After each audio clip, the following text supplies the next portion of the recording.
Welcome to the Women in Leadership Body, Mind, Soul, and Business podcast. My name is Heather. I'm Amanda. And this is our beautiful guest, Angela. Together, we are working to connect women in leadership and business to build relationships and empower each other, improving the health and wellness of the community, body, mind, and soul, sharing the heart and soul of what we do and who we are.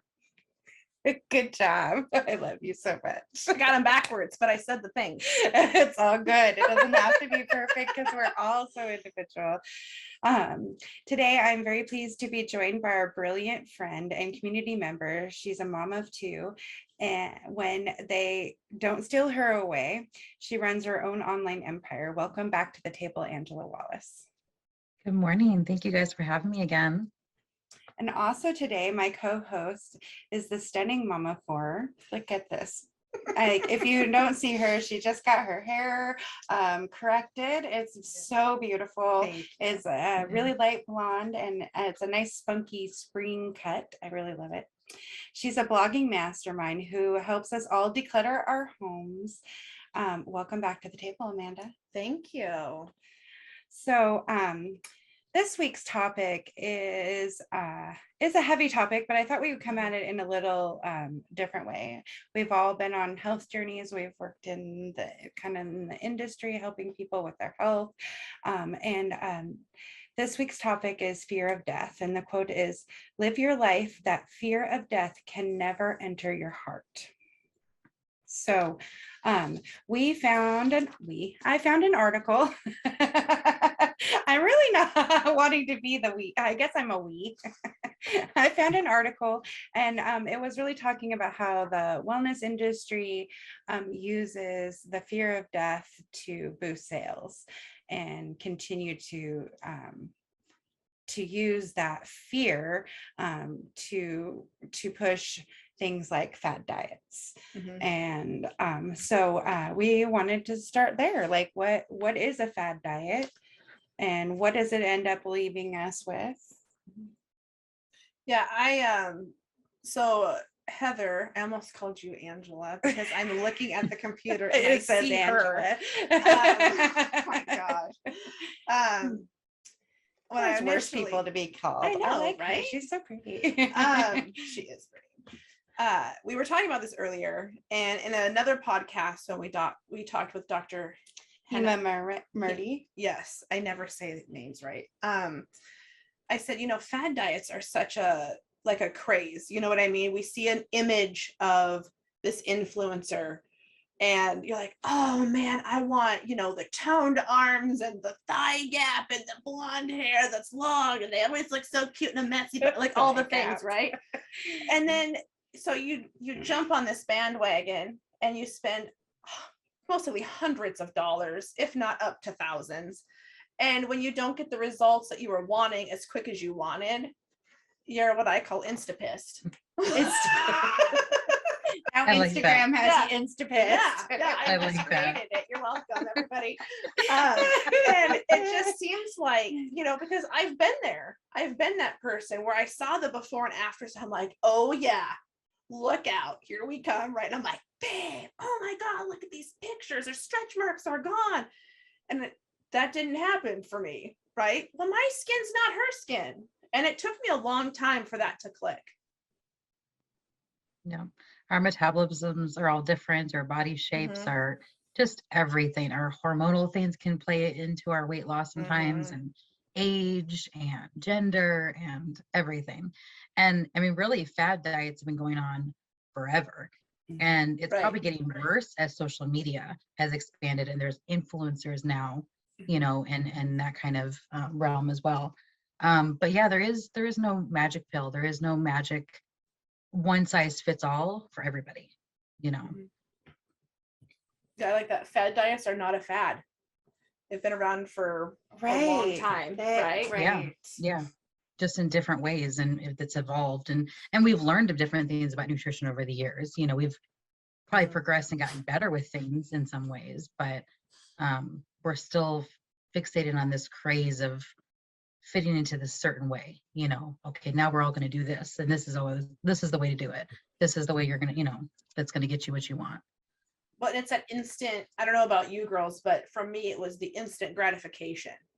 Like Right? you want to immediately feel. Yeah, because if I give you $200 right now and you give me a box full of products, and I don't want to out anybody's business, because it works for some, it doesn't for others.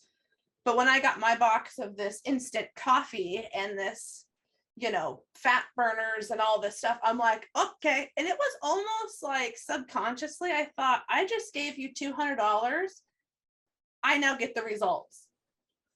Oh. It didn't matter if I opened that stuff or not, but I just gave you that money, so I better get. It was like Botox, right? If you pay for Botox and they put the Botox in your face, get rid of your wrinkles, it's not the second you walk out, it's a day or two for it to settle in, right?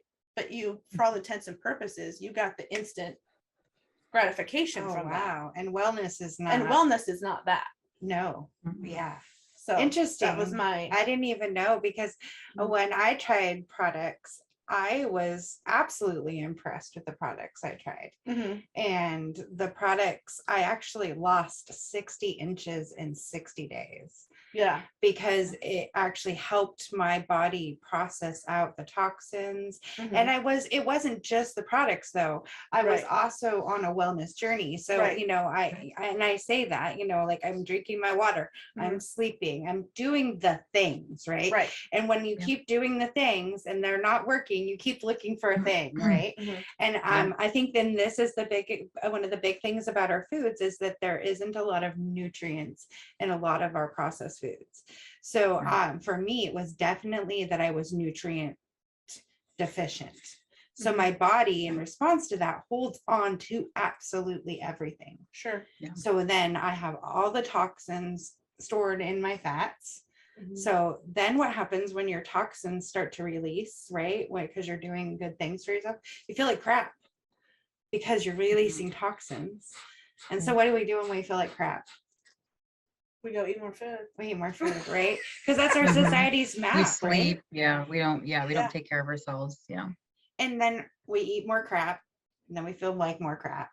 And then it's a whole mind body thing, because then you're mentally not good either, Yep. It kind of really all goes together. But I think it is finding the right things too, because there's a lot of crap out there. There's a lot of, the fad diet kind of things, and they claim to be the things, but there is no magic anything. Supplementing is a good thing when you find the right things, because our bodies do lack a lot of the nutrients that we need. So if you find the right things, it can help your body in the process to, like, if you are overweight or have trouble losing weight, there are things out there that could help because you have a slow metabolism, help that along, not really forcing your body to lose the weight. It's not like some of the things out there. So there's good and bad. It's finding what's good out there. Stuff that like nourishes your body in a way that your body can absorb it, right? Nourishes your body so that your body does what it's supposed to do. I mean, that's the goal. Yeah. And I think that still there overall is that eating right too. fad diet. Like I didn't know that that's what was being portrayed. Like that's just how I took it. Right. Because for myself, I've watched some of my friends literally be so open about their weight loss journeys and watched them do it. But it wasn't like just overnight, it wasn't overnight that we've had friends, come off of insulin, and, their A1Cs, which is the blood sugar balance level over 3 months. And they use that to dictate what amount of prescriptions you have to be on for diabetes. I'll just how do I say that? Like sum that up at the bow. Yeah, like that's the number does. So, but we've watched people's numbers drop to, their doctors are, like my doctor was like, you need to eat some sugar. Because I became so obsessed with not eating sugar, I literally was driving myself mentally crazy. And that's the extreme of it. It's one thing to try to go on a weight loss journey, because overall, we know the long term of that is unhealthy for us, that if we keep it a heavier weight and stuff, it's going to start causing problems. And we already know that. But it's the obsession. It's the obsession of over, none of this. I'm going to restrict myself from this. It's that fear, based. Mhm. And that's first of all also not going to last either. It's not going to be sustainable to Yeah. keep doing that, and then if you do have it, a lot of it's the guilt that sets in that, oh my God, I let my house, and then you feel horribly guilty that you let yourself have carbs or sugar or whatever else you're trying to cut out of your diet, where it's not going to be the end of the world if you have a day that you have something, or you don't, stick to this just regimented, if you want to do that and it makes you happy, great. But you don't have Right. to revolve your life around what you're And consuming I and what think you're there's eating. like certain points that, like doing a 30-day challenge where you eliminate something. And then in that 30 days, you're educating yourself. I like that kind of a thing, right? Mhm. Where Yeah, you're because that can just be developing better habits. right. Right. And bringing awareness, but knowing that there's an end because you need, and then you can find out, well, is this where I needed my awareness? Yeah. Right? Because Mhm. maybe that's not where you needed your awareness. So 30 days of eliminating sugar was no big deal because, that's not the issue. The issue is that you don't get up and go for a walk ever, Right. Or drink enough water or yeah. Right. So, and that's a process and a journey. And that's how I view my weight loss now. But I definitely don't want to get into the point where I'm so rigid again, because I've been Mhm. on the 1,000-calorie diets. I've been on the diets where I can have, okay, I misunderstood this one diet. Okay. I thought I could only have a cup of rice a day, and that was the only starch I could have. It was supposed to be like a cup of meal or something. I don't know. I totally misunderstood it. I've done stuff like that before. I know exactly. I don't know what diet you're talking about, but I know the type of situation you're talking about. Yeah, it's you're like- so frustrating. You're It's like- so frustrating. So like, yeah, I can survive on, maybe that's why my body doesn't like rice now. I Okay, just thought of I that. don't It was like, that was all you fed us. We're done. We've got our lifetime quota. So okay, so Oh, that's funny. So I'm gonna go back just for a second because I think this is really important. And I just had this epiphany since we've been talking. When I said earlier that the instant gratification, here's my $200, now take my weight off, goodbye, peace out, right? I think the reason I felt that way is, even though I know the story behind it took Heather this much time. How long did it take you to lose the 60 inches? That 60 inches came off in 60 days, but I had been on my weight loss journey for a couple of years. Okay. So this was after, learning to sleep, learning all of the things. Take sugar out. Like I've had control over my blood sugar now. Sure. And I also had an abdominal hernia. So I had some lot of complications going on. And so when I found something that my body could actually absorb, it was a game changer. Like, once you figured out the formula, it was worked out. literally a game changer. So if I even know the story of, okay, it was a journey of 2 years, is that fair to say? Yeah. Okay, so I know this, but I see a before picture of Heather before she lost 60 inches. And right next to that is Heather now 60 inches smaller. Yeah. That's what I'm visually seeing. Right. And being a visual learner. You're like, I want this right now. Like, this is what I want. And so fixated, I just had that epiphany. So those of you that like haven't figured it out, you're welcome. No, I'm just kidding. Thank you. Because But really, I was that's like, why- wait a minute. No, it's the damn before and afters that kill me every I think we do it to single ourselves. time. We look at that, Yeah. and expect and not think, and not that it's not maybe said. I mean, some, it depends on where it is, and some maybe give you this false sense of Sure. whatever it is, and then some have said this took me this long, blah blah blah, and maybe you don't hear that. Like, we hear what we want to hear, right? I mean, we see what we want to You see. heard, but you And didn't yes, listen. seeing it before and Right, after you heard, but you is a didn't listen. powerful. Good. Yeah. Well, Yeah. before and after pictures have been a powerful tool to promote weight loss and sell products forever now. Like, I mean, it's a powerful thing because Marketing you see a 101, right? transformation, right? You see a transformation in front of your face. And I know, even for myself, like when I started my weight loss journey a couple of years ago, and I started taking some products that were more so aiding in that, you know, again, helping my body do what it was supposed to be doing, not just putting something on to make me lose the weight. It wasn't, you know, but along with diet changes, whatever. And then when I was taking the before and after, it was kind of cool for myself to see, oh yeah, I have done it, because sometimes it's those non-scale victories too. You know, you don't always want to, like, I'm one that I don't fixate on the scale and really care what that says because it doesn't always change. But when you can see the picture in front of yourself, you can feel the clothes difference, you can see certain things. It's powerful even for the person doing it, you know, and going through the journey to really see how far I've come, you know.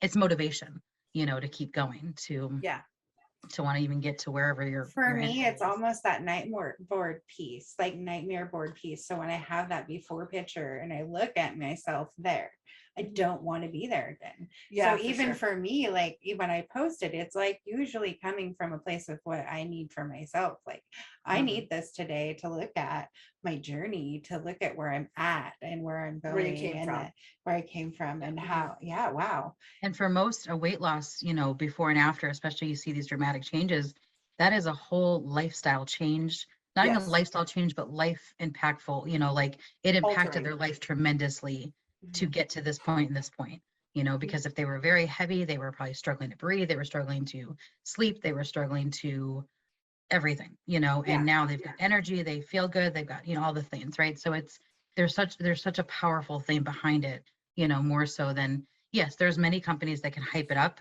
like crazy and act like if you just take this, you know, but wait, there's more for a small payment of nothing. well, and it's just as much as only just promoting like, oh, if you eat just a clean diet and if you eat all the organic and you eat all this and it's going to be this for you.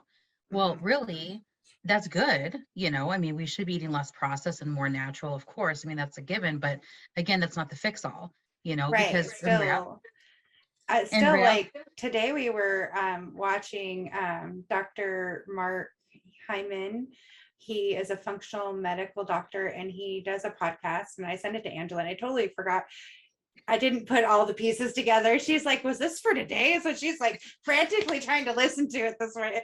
But I loved the contact at the front, like right in even the first 15 minutes of this, they were talking about just like bombshell things to do. Like when you're eating your dinner, like your regular food, like how to address your plate so that it's nourishing your body in the right way. So if you are having, which was really interesting. I thought it was really cool that eating your food in like a certain order that actually like helps it, you know, I don't know, just how so it you start with in the vegetables, which I was always taught, eat your vegetables first because they taste better when they're warm. But right. So always like that's like my natural go-to anyways, just get those vegetables eaten, get them down, then we'll enjoy everything else. Right. And so you eat the vegetables first, they have the fiber in them and they start the digestion process. So they're in there doing their little job. And then you put the proteins in there. So now your body has the protein in there, and then you eat your starchies or your desserty stuff, right? So now you've prepared your body to process it so it doesn't go on a massive sugar spike. So if you eat the sugary stuff first, the carbs first, then you are introducing a sugar spike to begin with. I was like, wow. I did not know that. I ate vegetables first because we couldn't leave the table if we didn't. Right. So if I didn't like what Mama just get them out of the way. I'm a vegetables. Peace. Peace. And I've heard that with certain things too, like certain order of eating things, and like even apples, they say are something you should eat first, or I don't know if it's just fruit in general, but it's something along those same kind of lines of the of fiber in them, right? See, I always pair a carb with a protein. So an apple I would have with cheese or peanut butter, but I would check my peanut butter because I'm neurotic. I make sure it doesn't have any sugar in it because I was trying to get rid of processed sugar. But see, you can take it everything too far. Hold on. So you say you were neurotic, but did you have a reason, a medical reason for saying I have to cut out processed sugar? Yes, because I was diabetic. I don't think that's neurotic. No, unless you're losing sleep over it and you're like punishing yourself over it. I don't think that's neurotic. Do you, Angela? No, I agree. And especially when it's medical, you know, if you're diabetic or you've got different, you know, whatever reasons you've got to cut out whatever you're cutting out, you know, there's reasons for it, you know, and so you've got to be very vigilant about what you're eating and what you're putting in your body. You know, and it's the obsessive point of getting to it, you know, Thank you. getting obsessive and letting your life be consumed by, you know, having fear, you know, around everything you're putting in your mouth. You know, it's Yeah. that extreme, you Yeah. know, Because would really just educating ourselves about nutrition in general Mhm. and just trying to eat healthier. If we have a day, we have a day, you know, don't beat ourselves up over it kind of thing. Yes. Yeah. And that kind of Mhm. falls in line with what you and I were talking about before we got started with, you know, these young girls who are absolutely beautiful. And I'm not saying, let me preface with this, I'm not saying this happens to all girls. It's just a common thing that you see, or that is portrayed as being seen. Well, I think that over generations, though, every decade has the look that you are Yeah. trying to achieve, Mhm. right? So we've gone from Twiggy, you Mhm. know, Oh my God, Marilyn Twiggy, Monroe, yeah. you know, like you got to look like Cyndi Lauper, you know, like Yeah. every generation, Yeah. right? You have a look that you're Right. going for, right? Right. That so there's a way to eat possibly to look like that, and then there's a way to eat to be healthy. Mhm. So they're not the same thing. Mhm. And I think what you were trying to go for was that obsessive piece and making our daughters or even our sons Yeah. neurotic about their weight at a Mhm. young age. Yeah, because I mean, you see like young dancers who are, you know, like ballerinas, we hear are like, oh, you have to be this certain, you know, type, this certain number, the certain inches or weight or whatever to perform on stage in these like like big ballet performances, or teen models that are so fixated on what they eat and how they eat it, and they're going to the bathroom right after, Right. and it's not because they have to pee. Right. You know, that breaks my heart to see that. And that's happening in our schools right now. I don't care what school you go to, you're going to find a girl with an eating disorder. Plain and simple. And I don't you're care if right, you're from even the saying the Bronx or not. boys. Yeah, and even right in saying the boys, like my son is my oldest is in middle school, and this was his first of having to be in a gym, in a locker room with boys, Oh you yeah. know, and changing in front of them, you know, and also at this awkward stage of getting into puberty where he's a little, you know, fluffier and air, you know, his body's changing, he's growing, and he's insecure, you know, and it's like I grew up feeling very insecure about my weight and the way I looked my whole life, you know, but you know, I think it also goes back to, like you said, about the generations of always, this is what we should look like, this is what, you know, we fixate on that forever, and it goes back to society's push that on us to believe that we have to fit into this box in a certain way, and if we don't, we make ourselves neurotic and crazy trying to obsess to be that, when in reality, I mean, this goes to anything, weight loss, how we live our lives, you know, things that we do and don't do, it's all of our own choice. We can do and live our lives however we see fit to do. We don't have to fit into a box. We don't have to do what everybody else is doing if it doesn't work for us. You know, it goes into so many different realms, even just beyond weight, but it's still that concept of just society pushing on us, this is how you should look. And now all the girls are trying to be that, you know, in this perfect little, you know, image. And it's not realistic. Well, and when you're young, especially, and I think as adults, we tend to forget this too, the BS that those people go through to look like that. Right. I mean, even what's the guy's name that plays Thor? The actor. If you know All who I he can is, think someone's gonna of put is it in the Jason. comments. Somebody put it in the Yeah. comments. Jason knows. Yeah, that's all I can think of. Sorry. That's Aquaman. That's Aquaman. I like him. Not saying I don't. But anyway, But yeah, the like guy that him plays or Thor, Will he was Smith. saying, you know, he played a role where he had to drop a ton of weight to have this like super chiseled, defined look, because that's what the character was. I wish I could remember what the movie was. I don't remember. I'm so sorry. If you know what I'm talking about, please put it in the comments. We need to know so we can all watch it. Yeah, but what he Charlie said Chris Hemsworth. Yep. Yes. Yeah. Yep. See, I knew someone would. Yeah. See, we all have each other's back, whether we're here or not. Right. Our table's very far along. Exactly. Join the table. So he was saying though, he had to drop so much weight and he was so miserable Yeah. while he did that movie.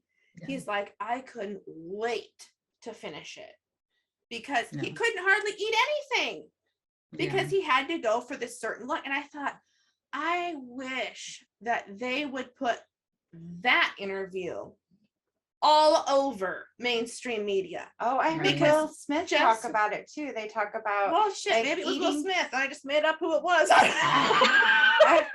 but it's a topic that Yeah. should be talked about more. Yeah. Like Because a eating- lot of actors have to go through that a lot of Yeah. times Sad. for a movie role that's so temporary, but they have to, or even the opposite. There's been a lot of roles where they've had to pack on all this unhealthy Oh, weight right? to fit Yeah. a role, you know, which is just Right. crazy what we do for entertainment purposes and what these actors put their bodies through. Yeah. You I know. feel like if people are that desperate for entertainment, they should just FaceTime me. I'll set my phone up, watch my family for like 20 minutes. We'll be like, oh shit, we got this. This is why reality shows are so popular now, right? Yeah, exactly. I keep saying that my husband needs one for his work because there is every walk of life you can imagine at a shipyard. That would be fun. That would be Oh, really man. fun. Yeah. Well, ladies, I really want to thank you both. This was an amazing conversation. Yeah. If we could change one thing about how we comfort each other as a culture, what would you change? Do you want to go first, Angela? I talk a lot.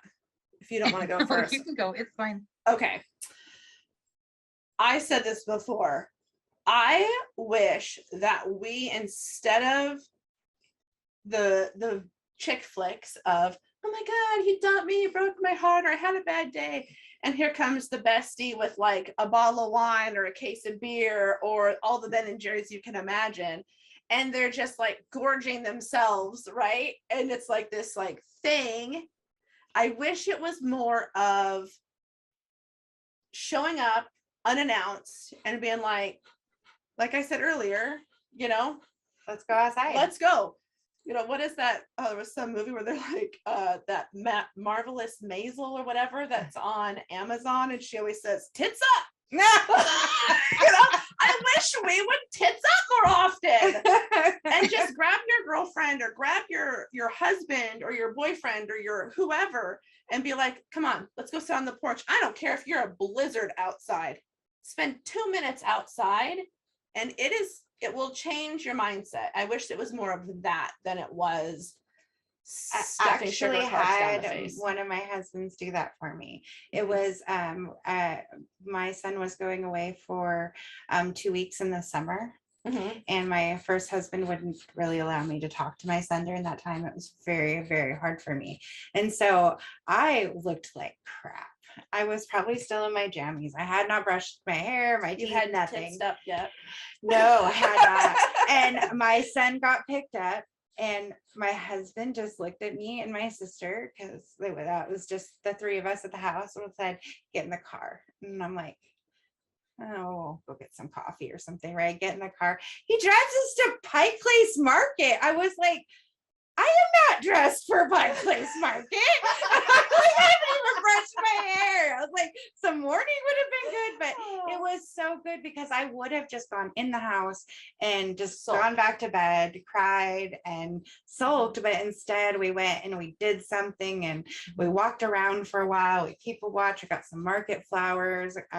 Tenzing Momo at Pike Place is one of my favorite little shops. And so we Mhm. went in there, and I don't know, probably got something there because I love Tenzing Momo. There's always something to get in there for No, me. what is Tenzing? I don't know what that is. It is a natural incense shop, and like herbs and things. Oh. So I could go. My dog is breathing so loud today. I don't know. She's in a mood. It's I just Wednesday. hear her. Like, I don't know if everybody It's else okay, can. She's Athena. breathing real heavy. They sell like raw incense, so you can get like pine tar, like actual Okay. pine, like, so it doesn't have any chemicals and stuff in it, because as part of a clean life, like I Right. really try to not expose myself to extra chemicals if I can. So it would be like a little bundle of sage opposed Yeah. to going to and getting a stick box that has store. a bunch of Okay. chemicals on Cool. a stick, so just really That's natural. cool. Yeah. so. Interesting. And I like to burn on the charcoal disc. So it's a different, whole different process of burning incense. And I like the smell of the charcoal thing. And if your charcoal, it has absorbed too much moisture from the air and you haven't kept it airtight, then it won't light. But when you light them, that it goes like pop, pop, pop, pop, pop, and then this little fire like moves across the little disc, and then it sits in some nice Okay. sand and something metal, and then you have to be really safe about it. I just like don't put your charcoal disc like on, you have to have special stuff to do it. Okay. Yeah. Yeah. One day Yeah. I'll share my Yeah. fire. Your story fire with story. you. Okay. Yeah, I want to hear what Angela's point of view on that is. on What the, would you stigma. change? More people living for themselves and not worrying about what other people think. Way too Right. much. We are so conditioned to worry about other people and what they're doing than just living for ourselves and what works for us and being our true selves and what makes us happy, and trusting our gut. If it feels right to us, then we don't need to question what everybody else is doing or what they say is right to do and how we should do things. Oh, I was talking about having that own sense of valid feeling just this morning with my son. Like, we Stop have it. to. No, Seriously. No, really? because this is why I say it like that. Because this morning, my husband and I were having a conversation, and I said, "Was that okay that I said that?" And he goes, "That was your opinion. That your Yeah. opinion's not wrong, Amanda. You can have an Right. opinion."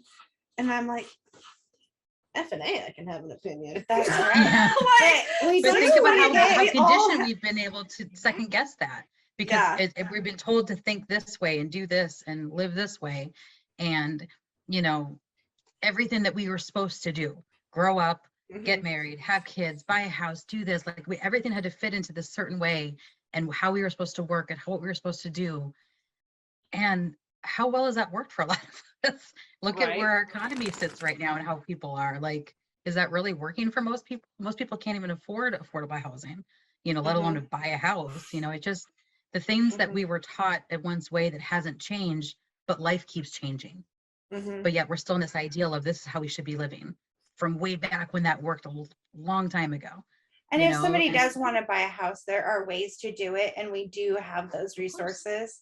Of Because course. Kevin Yeah. said he'll work with people for a year or two. And Oh, yeah. he's amazing. Yeah. He handles Amanda's breakdowns really well. Oh. If Kevin is listening, he is my new best friend. He don't even know, but he knows now. He's been awesome. I'm pretty sure. Oh He's no, not totally. listening, And that's, but and there's nothing wrong with, wanting to do that, but like, if that's not for you, that's okay too. Yeah, Like, exactly. you don't have to feel like you have to do this, or you are not making it as an adult functioning in society. Like, there's no set rules of how you have to live your life. And way too many of us feel like we have to fit into this certain set of rules of the way we should be living our lives. And Well, and I think that's also why when I turned 30, I had a breakdown. When I turned 35, I had another one. It's like a 5-year plan I'm on, I guess. Wait till I turn 40. It's my husband's probably already I think trying I to turned get me a 45 hotel. this year, so And we'll just age myself. but I'm no, the when old I one. turn 40 this year. right, so when I told you I was the baby still. Other than B. When I was younger, when I was in high school, you always have this like, oh, by the time when I'm old, which is like, that song. It's I 25. I remember when When I'm old was 25. old, that Dan Carter song, right? I remember when 30 was old. And I'm Yeah. gonna have, a house, and I'm gonna have this many kids or not kids, and this kind of car, and this profession. And I'm like, going down the list, I'm like, married, okay. Yep, not accomplished kids. Quite a few of them. Got some like, spares yeah. too. I'm like, but when I hit the work part, Yeah. I fell apart. And that makes me more emotional than anything I've ever been through. Because we're so focused on what we bring to the table is who we are. So as mom, yes, that's huge. I know that. As wife, that's huge. I get that.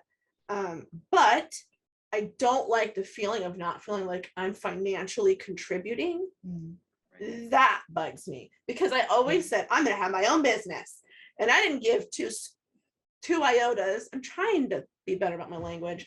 About it's a process, okay? I didn't care if it was I owned an interior designing company, if I owned a coffee stand, or I owned a schoolhouse. I just wanted to own my own business, and I had done that, but not profitably. Right. And so that bothered me. Right. So it's like this every, like you were saying, you know, if you don't hit these check marks and you're not inside the box or the circle or whatever shape you want to use, then you feel like you're less. You're really not. And I know that, but there are still moments where obviously I still get pretty emotional about it, where I'm like, my God, You're here we working on are. it. We're all on a Like, different part of the journey, right? So those of you that can relate, Mama Eller's here too. It takes a lot of work to break those, I guess you want to call them like limiting beliefs, you know, and ways that we were raised a certain way. We were raised to believe a certain thing. And as we've evolved and changed and been exposed to different, we realize there's more out there than that. And then to break our mindset of what we once thought, what we were taught, and this is actually this way, or could be this way, and that's okay. It's hard to break those, you know, it's hard to not fall back into that mindset of doubt or self, you know, if you question your self-worth, or, you know, that you're doing enough. We never think we're enough. We never think we're doing enough, you know, and it's constant work to bring ourselves out of that and know that we are, you know, no matter what we're doing. Yeah. And every day forward, we're still making progress, whether we think we are or not. Yeah. And I think too, like I graduated in 2005. Look at how much has changed since 2005. Take the C word, the 2020 C word out of it. Yeah, Forget besides that that didn't even happen. Yeah. The way that our lives are structured daily, Facebook wasn't a thing really. I mean, it was, okay, but I still Barely at that for my point. children when I say I'm older than Google. Right. I'm the youngest one here and I'm older than Google. Right. Not saying It's I'm smarter than upsetting. Google, but you know what I mean? And you know, we're also raising kids in a totally different era than our parents did, our grandparents, and so on, where those idealistics that we were raised with that worked back then is so different now. And having to be 10 steps ahead of your kid because of what they're exposed to on the internet and so many different social platforms is insane. Yeah. I mean, we had something locally here. Well, I guess actually all the schools really went through it because it was a stupid TikTok trend.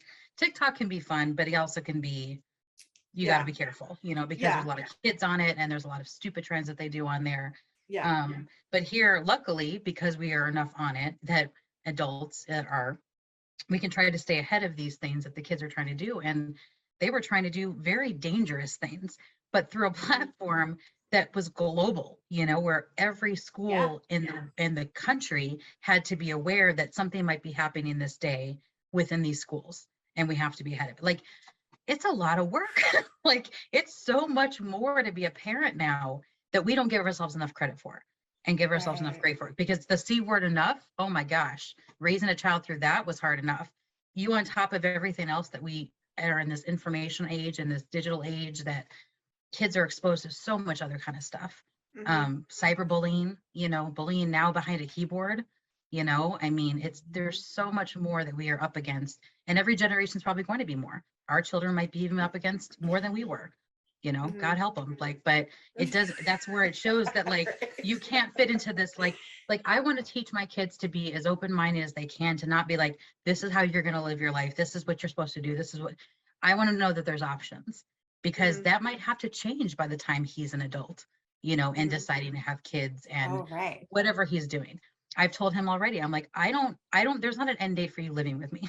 Like, there's not like, oh, 18, you're out of the house. Like, that's not even realistic. That's a weird cultural norm to me too. Yep. And it used to be something like that way back when, but that's not even, that's totally, a whole Most nother adults can't subject. live by themselves I feel like anymore. that is a whole nother subject, but I do feel like anymore, I mean, I'm sure there are some very some parents who are like 1,010% serious, 18th birthday, pack your stuff and get out, right? But I mean, we tell our kids that from like, dang, how many more years we got left with you? 10? All right, count them And she's like, Mom, and we're such a sarcastic family. My kids know I'm Yeah. joking. But in all reality, going back to like the housing, if they even wanted to buy a house or even just to rent, I have sisters. Well, just think that about are, how much it is right now. Think Yeah, about how and much it's that's going not to be in 10 to even- 15 years. yeah. I have sisters that are, I'm the oldest in my family. So I have a sister 2 years younger than I have, another sister that's 13 years younger than I am. And the youngest one, they're flat out can't afford to move out Yeah. on her own. Yeah. As badly as she wants to, because no one wants to live with mom and dad forever, Right. Anyway, So whole nother that's a thing. whole It nother goes on a different topic. topic, but just in Whole general, nother what I was enchilada. Yes. what I was going to is just that overall, because again, even it goes back to the topic at hand when we were talking about just, health and wellness and body image and stuff, of just not feeling like there's a one size fits all kind of way of living. But yes, Yeah. it goes into every aspect of life in every way. So For sure. Absolutely. Thank you, ladies, so much. Thank you, Yeah. Angela, for joining us. Thank you, you. Amanda, for Always. hosting today. And as always, we want to invite you all to enjoy the Dogs of Podcast and their heavy breathing. No, not usually heavy breathing, but enjoy the Dogs of Podcast. Come hang out with us online. You'll find all of our links at Women in Leadership, BSMB.com, and you'll find everything in the description and is all dropped below too. So everywhere. And Athena is just super happy to have Amanda in studio with us today. She is so happy. So I want to say thank you to the audience and to all of you, and I hope you have a great day. Namaste. Namaste. namaste.